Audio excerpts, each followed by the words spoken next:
अस्सलाम वालेकुम नाज़रीन, आप देख रहे हैं न्यूज़ टॉक। मैं हूं यशवीन जमाल। अगर हम पाकिस्तान की सियासी तारीख का मुशाहिदा करें तो अदलिया के किए जाने वाले फैसले सियासतदानों और उनके किए गए सियासी फैसलों पर हावी नजर आते हैं। आज भी हमेशा की तरह पूरी कौम की नजरें अदलिया पर मरकूज हैं, जहां पर कुछ ऐसी नौयत के केसेस हैं जिनके फैसले मुस्तकबिल की सियासत का तयन करेंगे। उन्हीं केसेस में से एक केस बानी पीटीआई की इद्दत केस में सजा की मुअत्तली का था। 25 जून को महफूज किया गया फैसला सुनाते हुए एडिशनल डिस्ट्रिक्ट एंड सेशन जज मोहम्मद अफजल मजोका ने सजा मुअत्तली की दरखास्त मुस्तरद करते हुए बानी पीटीआई और बुशरा बीबी को 7-7 साल सजा सुनाई जो गई थी उसको बरकरार रखा है। फैसला सुनने के बाद उमर अयूब ने रद्द अमल देते हुए कहा कि इस केस में किसी किस्म की कोई पेचीदगी नहीं थी। हम ये फैसला हाई कोर्ट में चैलेंज करेंगे। बानी पीटीआई, बुशरा बीबी और दीगर की रिहाई से पहले हुकूमत से कोई बात अब नहीं होगी।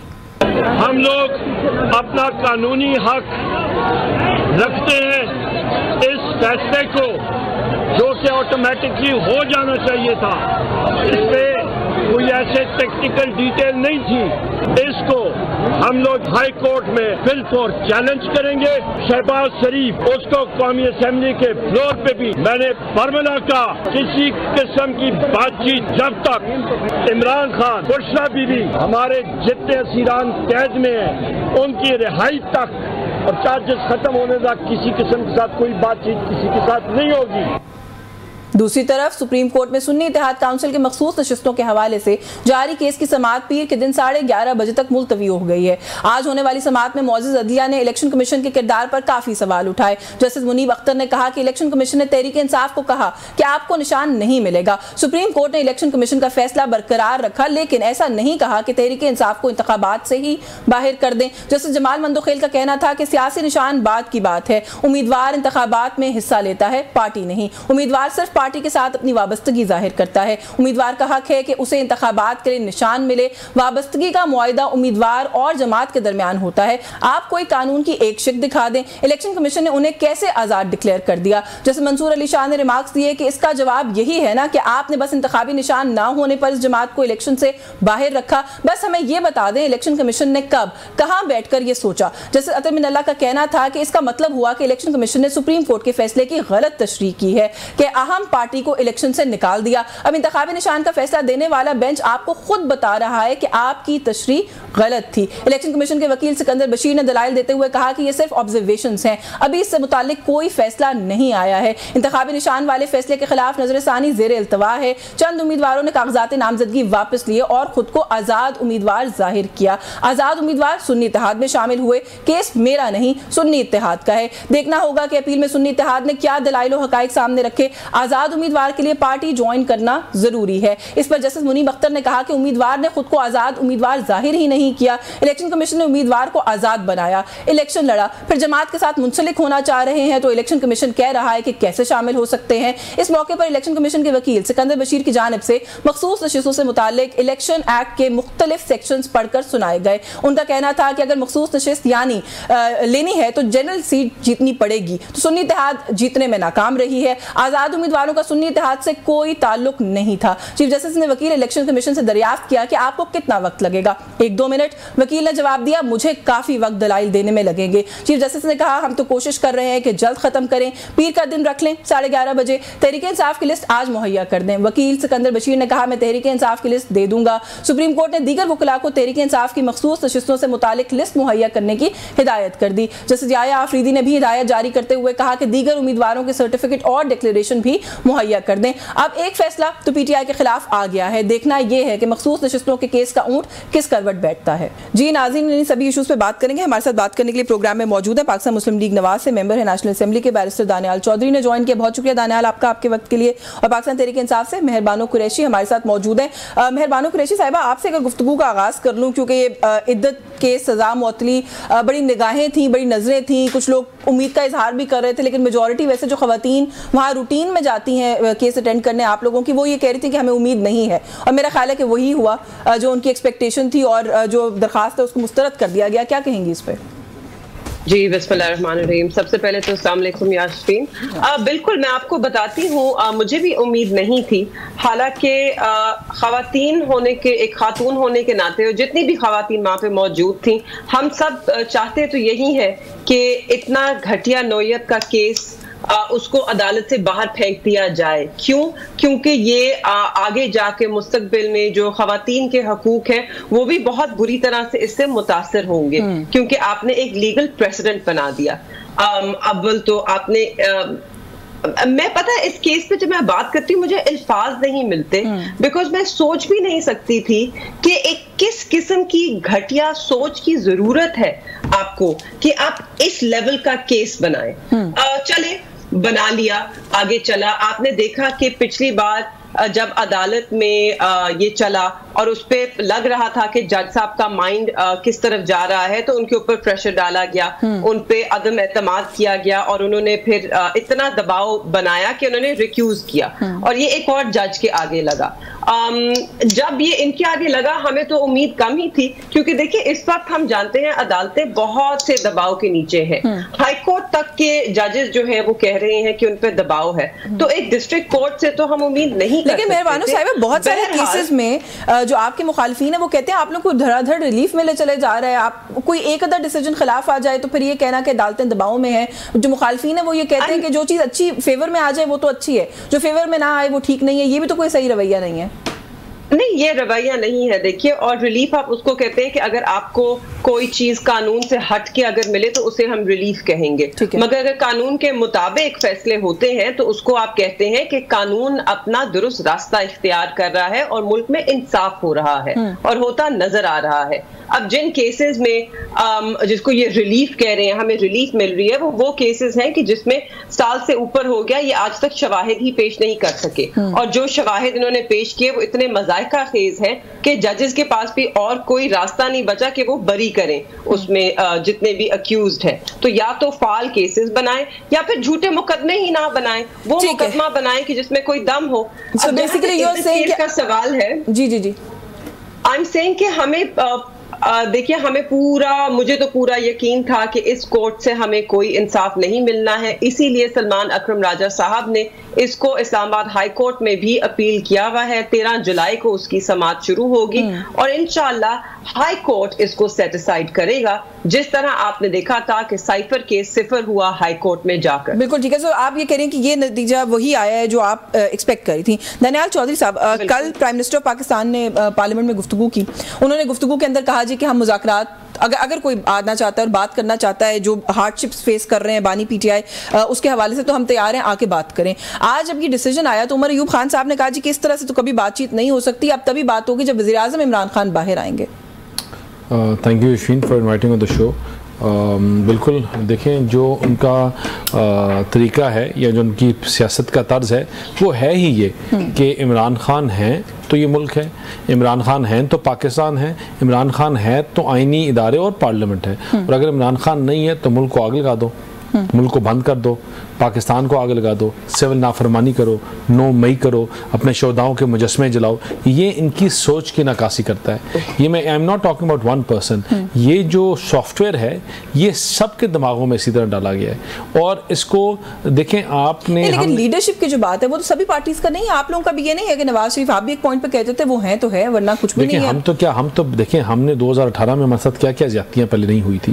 हमने फिर भी हुकूमत, जब सिंगल टांगा पार्टी को जब हुकूमत दी गई तो हमने क्या कहा कि साके चार्टर ऑफ इकोनॉमी की बात करो, साके मईशत करें, पाकिस्तान को आगे लेके जाएं, पाकिस्तान से जो गरीब बेरोजगार हैं इनकी बात करते हैं और मुल्क को आगे चलाएं। लेकिन इनकी जो सोच है वो, इनकी जो इनकी बातें हैं वो इनकी सोच की नकासी करती हैं, वो इसलिए क्योंकि इनकी कभी भी चीज पाकिस्तान के लिए नहीं है। इनकी प्रायोरिटी में पाकिस्तान है, उस पे भी बात करते हैं। पहले थोड़ा सा अपनी सोच बता दें, क्योंकि अगर हम टीओआरस के टर्म्स में बात कर लें कि मुज़ाकरात हो सकते हैं कि नहीं, टर्म्स ऑफ रेफरेंस क्या होंगे, वो पीटीआई ने अपने तो बता दिए हैं। या सुन्नी इत्तेहाद काउंसिल है जो पार्लियामेंट में, उन्होंने तो कह दिया जी कि हमारे कैदियों को रिहा करें, इमरान खान साहब वाला मसला हल करें। हुकूमत अगर बैठती है मुज़ाकरात की मेज के ऊपर तो आप लोग किन टर्म्स पे बैठेंगे? देखें, सुन्नी इत्तेहाद के जो लोग अंदर हैं वो, हमने तो नहीं उनसे कहा था कि अपने शोधाओं के जहाज जलाओ, हमने तो नहीं कहा था कि जिन जहाज़ों ने इंडिया के जहाज़ों को आग लगाई आप उनको आग लगाओ, हमने तो नहीं कहा था अपने शोधाओं के मुजस्मों को तोड़ो, उनको तोड़ फोड़ करो और फिर कहो कि ये तो खाली ट्रेलर था, अब आगे हम देखो क्या क्या करेंगे।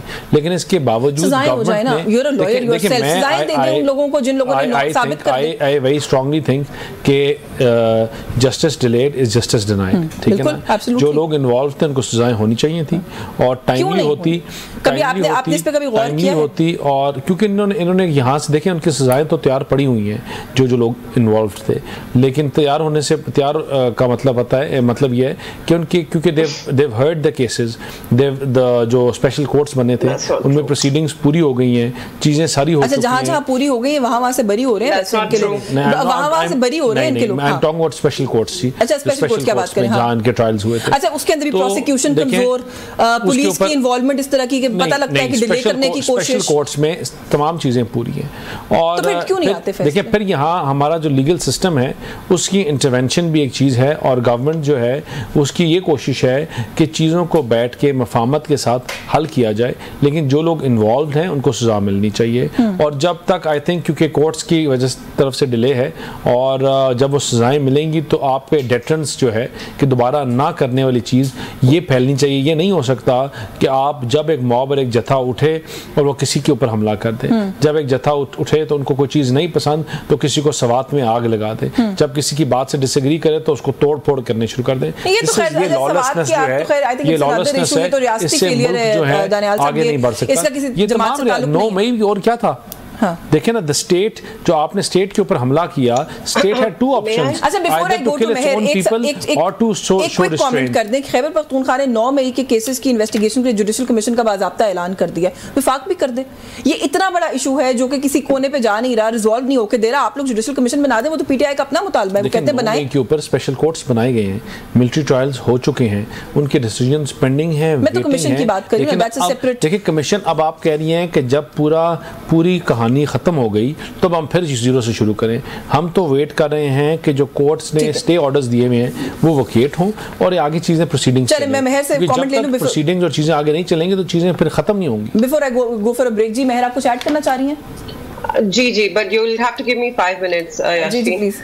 मुझे कुछ उन्होंने बातें की दानियाल साहब ने सियासत के तर्ज की, तो इनके तो सियासत का तर्ज फॉर्म 47 है ना, ये तो आए ही नहीं अवाम के मैंडेट पे, सियासत के तर्ज पे क्या बात करते हैं। इनका तो सियासत का तर्ज जमहूरी है ही नहीं, वोट चोरी करके लोगों का मैंडेट ठुकरा कर ही आए हैं। दानियाल साहब खुद 46,000 वोट इन्हें मिले, समाबिया ताहिर को 1,07,000 वोट मिले और फिर भी मुझे अल्लाह का शुक्र पहले भी 1.5 लाख पड़ा, 1 लाख वोट मिला था और इस दफा भी मिला है।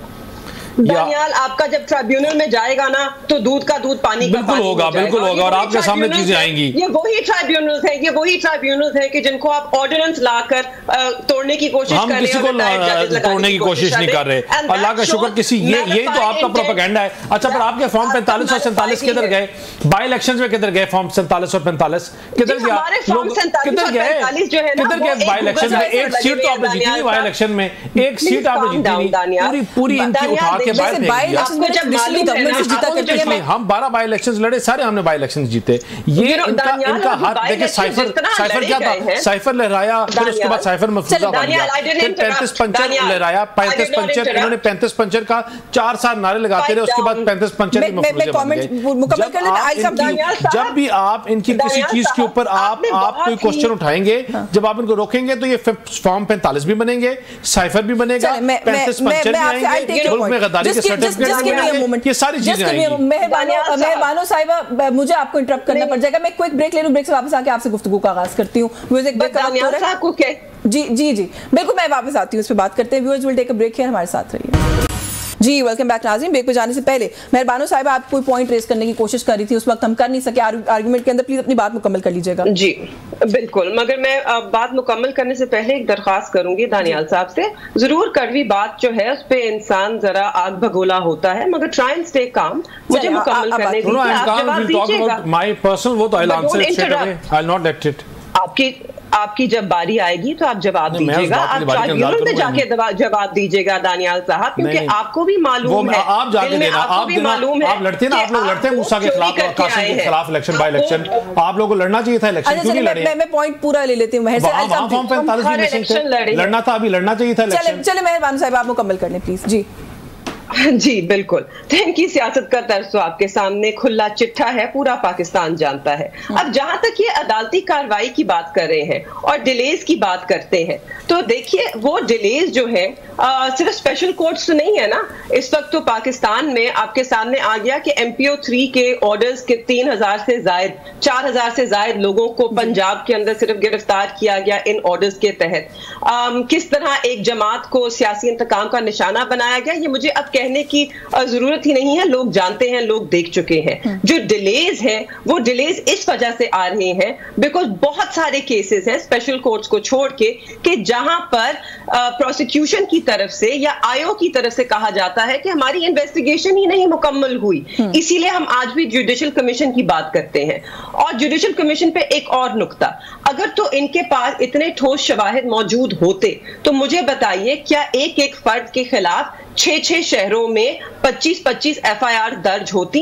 क्योंकि अगर आपने गुनाह किया है तो आपने एक जगह पे किया है, एक शहर में किया है। एक सवाल यहाँ जरूर पूछना चाह रही हूँ आपसे, एक सवाल जरूर पूछना चाह रही हूँ, इन दो चीजों को अलग नहीं करके देखना चाहिए आपके ख्याल में? कल प्राइम मिनिस्टर ऑफ पाकिस्तान ने अगर ये कहा है कि आकर बैठे और बात करें, मैग्नानिमिटी शो की है, तो जो केसेस चल रहे हैं उसका ताल्लुक हुकूमत से तो नहीं है ना? हुकूमत से बात करने में और जो केसेस चल रहे हैं जहाँ जुडिशियल हिचेज हैं या डिलेज हैं, इनको अलग करके नहीं देखते आप लोग? बिकॉज अलग नहीं है याशीन, बिल्कुल अलग नहीं है।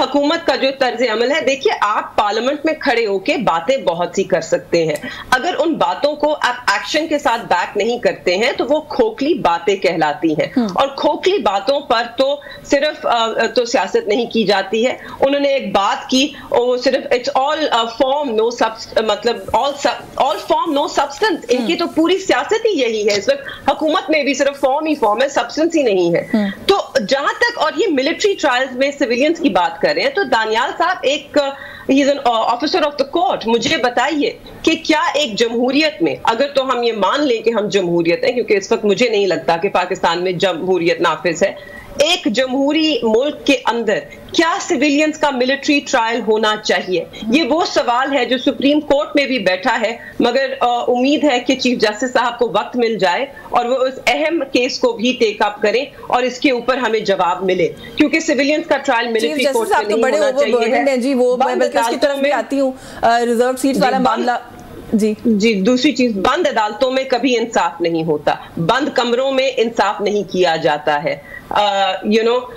तो ये इस वक्त इस मुल्क में इंसाफ नहीं हो रहा है। और जहां तक दानियाल साहब डिटेरेंस की बात कर रहे थे, डिटेरेंस तब एस्टैब्लिश होता है कि जब जिसने गुनाह किया हो आप उसको सजा दें और वो भी यही प्रोसिक्यूट करें। वो भी यही नहीं, बिल्कुल, मगर अगर कोई बंदा प्रेस कॉन्फ्रेंस कर दे और एक जमात को छोड़ दे और आपकी पढ़ी हुई स्क्रिप्ट पढ़ दे और वो माफ हो जाए और उसको केसेस से निकाल दिया जाए तो वो डिटेरेंस नहीं होता। मुझे थोड़ा सा गुफ्तगू को आगे बढ़ाने दें, क्योंकि सिर्फ सियासी इंतकाम कायम थोड़ा सा गुफ्तगू को आगे बढ़ाने दें, क्योंकि दानियाल साहब जैसे आपने भी कहा वकील भी हैं, सियासतदान भी हैं। दानियाल की जो केस चल रहा है रिजर्व सीट्स का, जो रिमार्क्स आ रहे हैं पिछले 1-2 दिन से, as a politician also and as a lawyer also, आपको ये केस कहाँ जाता हुआ दिखाई दे रहा है? क्योंकि बहुत से लोगों का ख्याल है कि अगर ये मामला इनके फेवर में रिजॉल्व हो गया तो आप लोगों के लिए बड़ा डेट्रीमेंटल साबित होगा।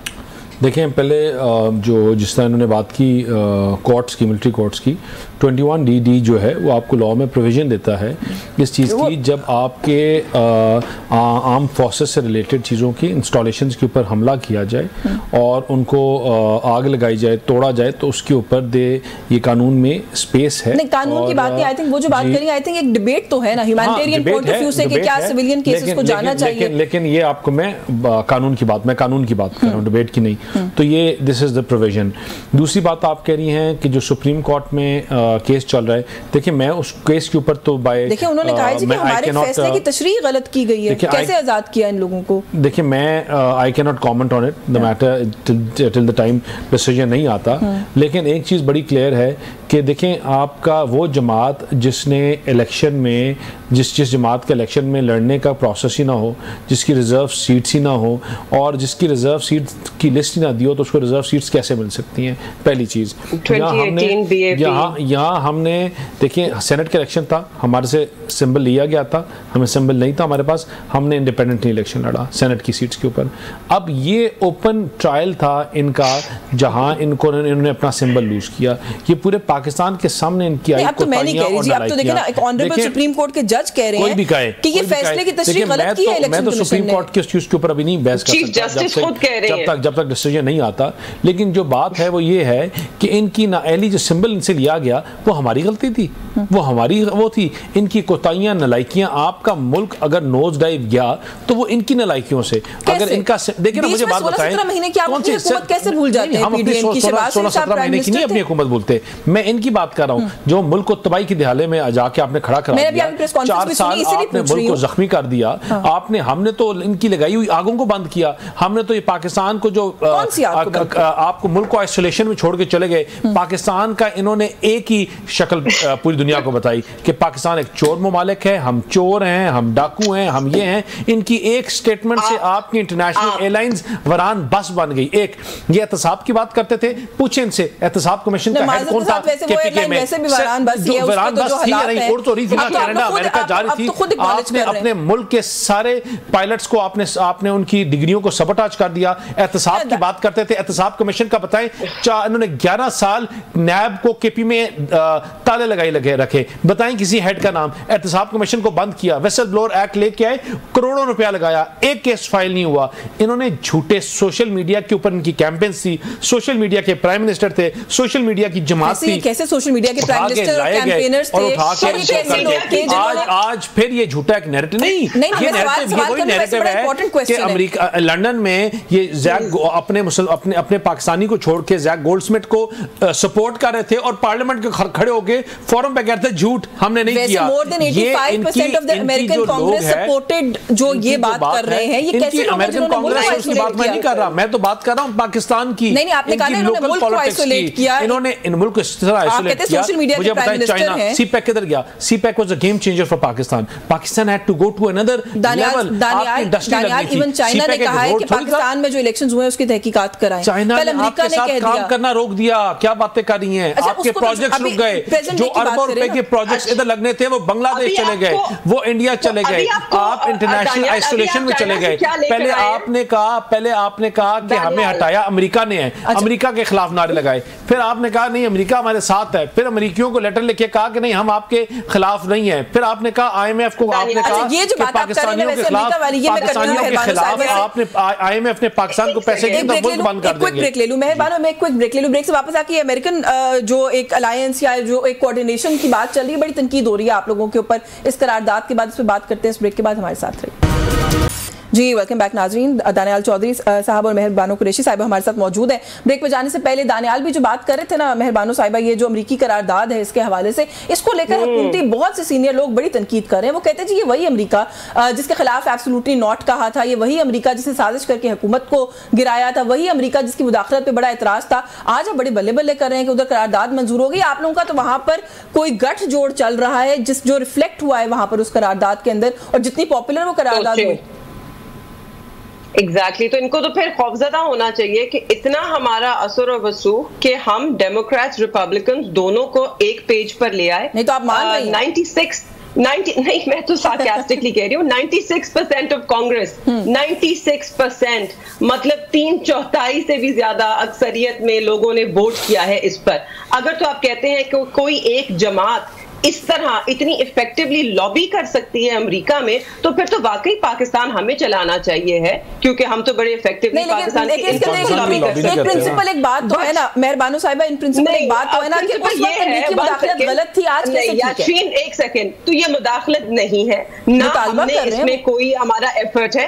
मुतालबा पूरी दुनिया कर रही है और वो जमहूरियत की खातिर कर रहे हैं कि पाकिस्तान में जमहूरियत नहीं है, पाकिस्तान में शफाफ मुनसिफाना इलेक्शन नहीं हुए हैं, जिसकी वजह से पाकिस्तान में इस वक्त इस्तेहकाम नहीं है और पाकिस्तान की मईशत को बड़े खतरात हैं। इसलिए वो सब कह रहे हैं कि पाकिस्तान में अगर तो हम चाहते हैं कि इन्वेस्टमेंट हो, पाकिस्तान स्टेबल हो, तो सबसे पहले इलेक्शंस को इन्वेस्टिगेट करना होगा।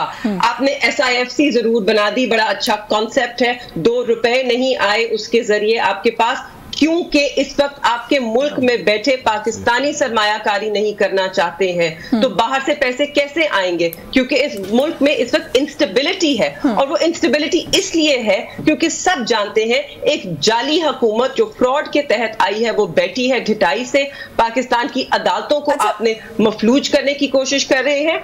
और मैं जरा एक और बात कर दूं, उसके बाद आप बेशक आगे जा सकते हैं। दानियाल साहब ने पहले बड़ी बात की कि जी गरीब और बेरोजगार, आपको गरीब और बेरोजगार की आपको क्या परवाह? जिस तरह का बजट आपने पेश किया है उसमें तो आपने गरीब को और गरीब कर दिया, तनख्वाहदार को आपने निचोड़ कर रख दिया, और उसके बरअक्स आप बैंक्स को रिलीफ दे रहे हैं क्योंकि आप बैंक से लोन लेते हैं। मुझे इजाजत दें, मैं I try to keep it little 15% no 1 second 15% tax भी आप बैंक से कम कर रहे हैं, मगर तनख्वाहदार तबके से आप टैक्स ज्यादा वसूल कर रहे हैं। आप इस वक्त प्लीज, बेरोजगारी जो है इस वक्त वो इतनी ऊंची सतह पे है कि हमने अपनी तारीख में नहीं देखी। मुझे इजाजत दें, but one last sentence Yasmeen, last sentence. Pakistan Tehreek Insaf जो है वो आपकी इकोनॉमिक ग्रोथ की शर्त 6% पे छोड़ की गई थी। ये नमूने जब आए तो इन्होंने उसको नेगेटिव ग्रोथ पे लेकर गए और आज वो 2.4% सिर्फ बता रहे हैं। अच्छा, और इस वक्त इन्होंने जो पॉलिसीज लेकर आए हैं फिक्स टैरिफ फॉर इलेक्ट्रिसिटी, उससे आप पाकिस्तान को डी इंडस्ट्रियलाइज कर रहे हैं। अच्छा दानियाल साहब, इंडस्ट्री का भी पट्टा बैठा दिया है। दो बातें, एक तो ये कि आपने भी वो सैलरी क्लास और टैक्स वाली बात पे कहा, झूठ तो नहीं है, वैसे सैलरी क्लास पे टैक्स तो लगा दिया आपने। सरकारी मुलाजिम की तनख्वाह बढ़ा दी, मेरी तनख्वाह में से टैक्स लेके अब आप उस सरकारी मुलाजिम की तनख्वाह को फंड करेंगे? नहीं मिलेगी जी, मैं वैसे भी आपको बताती हूँ प्रोग्राम के बाद मैं आपको बताऊं। ये हमसे इन्होंने मुल्क को ज़रबे लगाते रहे, मुल्क को जख्मी करते रहे, 4 साल तबाही निकाल दी इन्होंने मुल्क की, और उसके बाद हाथ पांव बांध के हम IMF के पास 62% प्रेसिडेंसी के अलाउंसेस में इंक्रीज किया आप लोगों ने इस बजट के अंदर। सुने ना, हम हाथ पांव हमारे बंधे हम IMF के पास गए, हमने महाना 50,000 रुपया लेने वाले के ऊपर कोई टैक्स नहीं लगाया। हम महाना 1 लाख रुपए, ये हमें क्या कहते हैं कि 30 अरब रुपए आप जनरेट करो। महाना 1,01,000 लेने वाला महीने का 15,000 टैक्स देगा। 1 लाख लेने वाले के ऊपर 2,000 रुपया टैक्स पड़ेगा आपका। 1,01,000 पे चले जाए, एक हल्की सी विंडो ऊपर ले जाए, ब्रैकेट ले जाए, 2,000 का टैक्स पड़ेगा। हमने इस अमाउंट पे इन्होंने हमें कहा कि आपने 30 अरब जनरेट करना है। ये हमारी हिम्मत है, हमने जिस तरह ये चीजें नेगोशिएट की। पाकिस्तान ब्रेन ड्रेन की कैफियत में है, जो पढ़ा लिखा बंदा है जो छोड़ के जा रहा है, कैफियत में है। आपके जो पढ़े लिखे लोग थे वो छोड़ के जाते हो, हमें कहते हैं कि आप हाई बैंड 45% पे लेके जाओ, आप 45% लेके जाओ। हमने बात करके बहस करके लड़के हमने उसको 45% पे जाने दिया। हमने पाकिस्तान ये इनकी तो मौत होगी इस बजट से। ये तो कह रहे थे पता नहीं ये हो जाएगा, ये हो जाएगा। नहीं, आम आदमी को आज महंगाई की शरह में कमी हो रही है। आपकी इन्फ्लेशन में 10% शर्म आपको करनी चाहिए, जिनको जाके केपी में जाके टैक्स दे। आप लोगों से आटा हमने काम किया, चीनी हमने की, हमने की 4 साल। आप झूठ बोलते रहे, मुल्क को तबाही के ऊपर आप लेके चले गए, मुल्क को तबाही के ध्यान लाके जाके आप कहते हैं शर्म करो। आप लोग सारों को शर्म करनी चाहिए जो अपनी जमात के अलावा आप किसी और की बात नहीं करते हैं। ये इन्होंने पाकिस्तान देखिए, आज इन्होंने कहा बजट में उठाए इनकी तकरीरें, किसने इनके गरीब के लिए बात की? ये IMF की बात कर रहे हैं। मुझे जब पाकिस्तान में बैठ के IMF के साथ निगोशिएट हो रहे थे, इनके लोग, इनके रिप्रेजेंटेटिव IMF के बाहर अपने सिपा सलारों की तस्वीरें उठा के आग लगा रहे थे और कहते थे कि इनके साथ निगोशिएट नहीं करना, पाकिस्तान की गरीब अवाम का निगोशिएट नहीं करना, इनके साथ अगर तुम लोग चलोगे तो हम नहीं चलने देंगे, मुल्क को आग लगाएंगे। ये बात करेंगे, ये हमें सिखाएंगे। आप लोगों ने किया वो भी ठीक किया, हमने निगोशिएट किया, हमने जो हमारे पास जिस तरह हमें बांध के फेंका गया, हमें जिस तरह बांध के फेंका गया, उसके बाद जो what we bought out of it is the best budget that could have come out. मैं आज बड़े वसूख से, ये बड़े क्रेडिबिलिटी के साथ कह सकते हैं, हमने सोलर के ऊपर हमने नहीं टैक्स लगाया, हमने और चीजों के ऊपर टैक्स नहीं बना दिया। IMF का बताया हुआ बजट, IMF का प्राइम ने कहा कि बड़ा मुश्किल बजट था, हमें चीजें हमने निगोशिएट किया, बार-बार निगोशिएट किया, एक पॉइंट के ऊपर बार-बार निगोशिएट किया। ये जो इन लोगों की वजह से, इनकी नाअहलियों की वजह से हम IMF को खैराबाद करके गए थे। आज इंडिया या दूसरे ममालिक में अगर उनकी मैशियतें बेहतर हैं तो इसलिए कंटिन्यूटी ऑफ पॉलिसीज ये लेके इन्होंने बरक्स पॉलिसियां लेके आ गए। आज केपी में हाल देखें ना, इनकी टैक्स जनरेशन की बात कर रहे हैं, पंजाब खाली वाहिद सूबा रह गया जो सबसे ज्यादा हाई टैक्स रेवेन्यू जनरेट करके देगा। इनके पास सारे 2 नंबर पैसा उधर, हर चीज उधर। आप करें टैक्स जनरेट करें ना, ये टैक्स जनरेट करते हैं, ना ये लोग टैक्स देते हैं। झूठ के ऊपर झूठ बोलते हैं, अवाम को गुमराह किया है। अवाम की ना पार्लियामेंट में बैठ के बात करते हैं, ना अवाम की ये अवाम का सौदा कर रहे हैं। इमरान खान के ऊपर इमरान का सौदा कर रहे हैं और ये हमेशा सौदागर हैं और सौदे करते हैं। बहुत तफसीली कमेंट लेने का वक्त नहीं होगा, लेकिन ब्रीफली ये जरूर कह दें, उमर अय्यूब साहब ने कहा है जी कि हमारी तहरीक को तेज करने का वक्त आ गया, क्या करने लगे आप? आप देखिए काम जो करेंगे, मगर हम सिर्फ ये मैं कहना चाहती हूँ, हम अवाम को जो भी कर रहे हैं, अवाम फिर भी हमारे साथ खड़ी है। अवाम अगर अपना मुस्तकबिल देखती है तो वो पाकिस्तान तहरीक इंसाफ के साथ, आपके साथ नहीं, ना आपके जाली मैंडेट के साथ। इसीलिए आपको सिर्फ 17 सीटों के साथ भेजा गया। और अगर हम फॉर्म 47 पे भी देखें तो तब भी हमें सबसे ज्यादा सीटें दी गई हैं पार्लियामान में। तो अवाम आपके साथ नहीं, अवाम हमारे साथ खड़ी है। नहीं है, इंशाल्लाह मैं किसी और नशिस्त में बात करूंगी जरूर। आपसे बहुत शुक्रिया आपका, मेहरबान कुरैशी साहिब, आपके वक्त के लिए। दानियाल चौधरी साहब, thank you so much for your time. News talk से आज के लिए बस यही कुछ। यशमीन जमाल को इजाजत दीजिए, अल्लाह हाफिज।